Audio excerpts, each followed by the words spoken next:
Selamat siang teman-teman. Sebelum saya mempresentasikan, nama saya Tius Tabuni, kelas 16A dengan NIM 2021-01-1134-013. Baik teman-teman, di sini saya akan menjelaskan psikologi pendidikan. Konsep dasar psikologi pendidikan yaitu ada dua, secara etimologi dan secara terminologi. Kalau kita lihat secara etimologi, berarti psikologi berasal dari bahasa Inggris psikologi. Istilah psikologi sendiri dari kata-kata Yunani pis, yang dapat diartikan sebagai roh, jiwa, atau dan logos yang dapat diartikan sebagai ilmu. Secara terminologi, berarti psikologi berarti ilmu jiwa atau ilmu yang mempelajari atau menyelidiki pernyataan-pernyataan. Baik, di sini kami akan lihat lagi tugas-tugas perkembangan teman-teman. Perlu kita ketahui bahwa tugas-tugas perkembangan yang harus diselesaikan individu pada setiap fase atau kehidupan manusia. Dan pembagian tugas-tugas perkembangan yang harus kita ketahui teman-teman, perkembangan untuk masing-masing fase dari masa bayi sampai dengan usia lanjut, yaitu masa bayi dan anak-anak, masa anak sekolah, masa remaja, masa dewasa awal, masa usia madya, masa dewasa madya. Di sini kami akan lihat lagi teori perkembangan, yaitu kami akan lihat teman-teman teori perkembangan menurut Jehan Piaget. Di situ ada 4 tahap yang perlu kita ketahui teman-teman. Yang pertama, tahap sensorik motorik.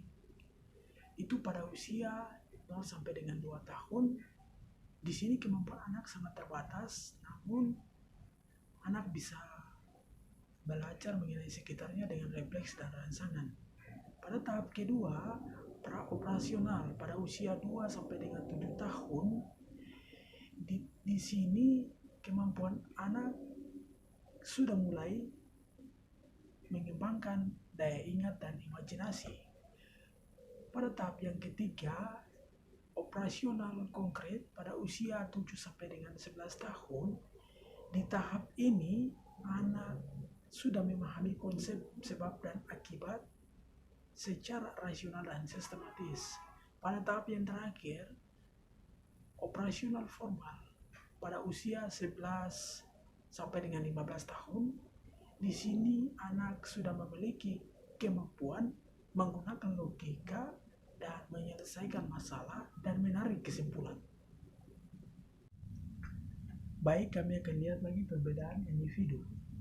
Perbedaan individu, definisinya kami akan lihat perbedaan adalah beda perbedaan, beda selisih, perihal yang berbeda. Kalau individu berarti dalam bahasa Inggris individual dan perseorangan, sendiri, dan memiliki ciri khas. Dari perbedaan individu dalam aspek perkembangan ada 2 yang perlu kita ketahui teman-teman. Yang pertama, semua diri manusia mempunyai unsur-unsur kesamaan di dalam pola perkembangannya. Dan yang kedua, di dalam pola yang bersifat umum dari apa yang membentuk warisan manusia. Di dalam pola yang bersifat umum secara biologis dan sosial, tiap-tiap individu mempunyai kecenderungan yang berbeda. Dan faktor-faktor perbedaan yaitu genetik, lingkungan statis, lingkungan dinamis. Lingkungan genetik berarti pasangan kromosom X dan C, potensi genetik, fisik, mental, ciri, kecuali kembar. Kalau lingkungan di statis berarti alam, tempat. Lingkungan dinamis berarti status sosial, pola asuh orang tua, budaya. Jadi di sini kami akan lihat lagi belajar dan pembelajaran. Teman-teman, belajar dan pembelajaran apa definisi kami lihat. Di sini ada menurut kedua teori, para ahli yang menemukan teori belajar behavioris dan teori Tordik. Dari yang pertama, teori belajar behavioris adalah perubahan tingkah laku akibat dari adanya interaksi interaksi antara stimulus dan respon. Bahkan teori dari Tordi adalah proses interaksi antara stimulus dan respon. Kalau stimulus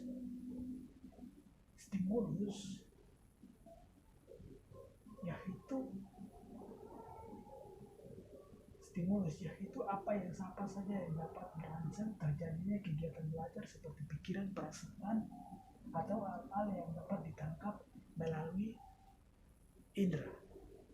Sedangkan respon yaitu reaksi yang dimunculkan siswa ketika belajar yang juga dapat berupa pikiran, perasaan, atau gerakan atau tindakan. Evaluasi hasil belajar, teman-teman, kami akan lihat konsep dasar dari evaluasi hasil belajar. Konsep evaluasi hasil belajar adalah sistem penilaian yang sistematik tentang manfaat atau kegunaan suatu objek. Evaluasi juga dipandang sebagai proses merencanakan, memperoleh, dan menyediakan informasi. Dari diagnostik kesulitan belajar, yaitu yang dialami oleh siswa, identifikasi melalui faktor-faktor yang perlu kita ketahui, teman-teman. Di sini ada faktor yang berasal dari dalam diri siswa sebagai faktor intern dan faktor yang berasal dari luar diri siswa sebagai faktor ekstern. Sekian, terima kasih. Semoga bermanfaat untuk kita semua. Shalom.